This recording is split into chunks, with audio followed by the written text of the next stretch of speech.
இன்னைக்கு நாம பூசணி விதை பற்றியும் பூசணி விதையின் சிறப்பம்சங்கள் பற்றியும் தாங்க பார்க்க போறோம். இந்த பூசணி விதையில பார்த்தீங்கன்னா நார்ச்சத்து, இரும்பு சத்து, புரதச்சத்து, விட்டமின் இ எல்லாம் இருக்கு.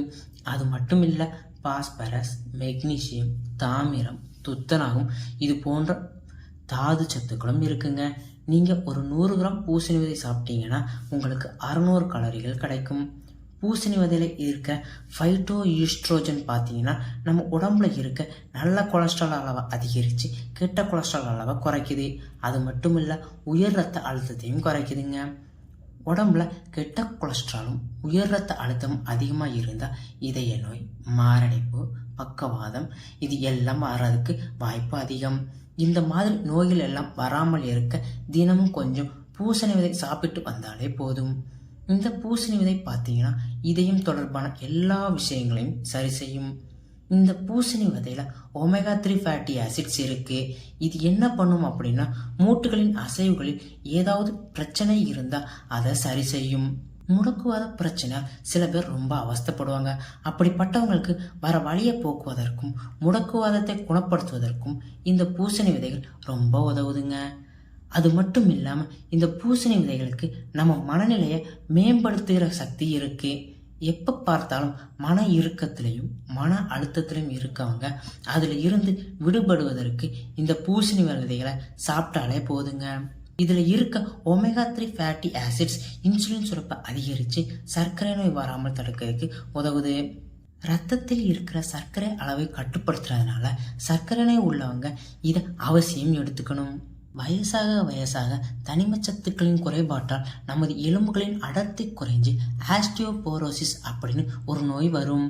இந்த பூசணி விதையில் இயற்கையாகவே துத்தநாகம், பாஸ்பரஸ் எல்லாம் அதிகமாக இருக்கு. இது எலும்புகளின் அடர்த்தியை அதிகரித்து எலும்புகளுக்கு வலிமையை கொடுக்கும்.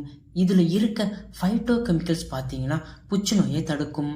பெண்களுக்கு இறுதி மாதவிடாய் காலத்தில் உடல் சூடு அதிகமாக இருக்கும், கோபம் வரும், மனநிலையில் ஒரு வித மாற்றம் ஏற்படும். அந்த மாதிரி சமயத்தில் பூசணி விதைகள் சாப்பிட அந்த பிரச்சனை எல்லாம் சரியாகிவிடும். பொதுவாகவே பூசணி விதைகள் எடுத்துக்கிட்ட நோய் எதிர்ப்பு சக்திகள் அதிகரிக்குது. சிலருக்கு காய்ச்சல், சளி, இருமல் தொடர்ந்து வந்துகிட்டே இருக்கும். அவங்களுக்கு தொடர்ந்து பூசணி விதைகள் எடுத்துக்கிறது மூலமா இந்த பிரச்சனையிலிருந்து மீள முடியும். அது மட்டும் இல்லாம கல்லீரல் ஆரோக்கியத்திற்கு இந்த பூசணி விதைகள் ரொம்ப நல்லது. இது கல்லீரலில் இருக்கிற நச்சுக்களை வெளியேற்றுகிறது. ஆண்கள் இந்த பூசணி விதைகளை பொடியாக்கி நல்ல காய்ச்சின பாலுடன் 1 அல்லது 2 ஸ்பூன் போட்டு நல்லா மிக்ஸ் பண்ணி குடித்தா ஆண்களின் விந்தணுக்களின் எண்ணிக்கையை அதிகரிக்கும். அது மட்டும் இல்லாமல் ஆண்களின் மலட்டுத்தன்மையும் போக்கும். மேலும் இது ஆண்களுக்கு வரக்கூடிய புரோஸ்டேட் கேன்சரை தடுக்க உதவுதுங்க. இதில் இருக்க ட்ரிப்டோபன் தூக்கமின்மை பிரச்சனைக்கு ஒரு நல்ல தீர்வாக இருக்கு. இதில் இருக்க புரோட்டீன் நமது தசைகள் வளர்ச்சிக்கு உதவுது. நமது உடலில் உள்ள செல்களை புதுப்பிக்கவும், சருமத்தில் ஏற்படும் சேதத்தை சரி செய்யவும், முடி வளர்ச்சிக்கும் உதவுதுங்க. வயிற்றுல இருக்க தட்டைப்புழு, நாடாப்புழு இவைகளை வெளியேற்றுவதில் பெரும் பங்கு வகிக்குது பூசணி விதைகள்.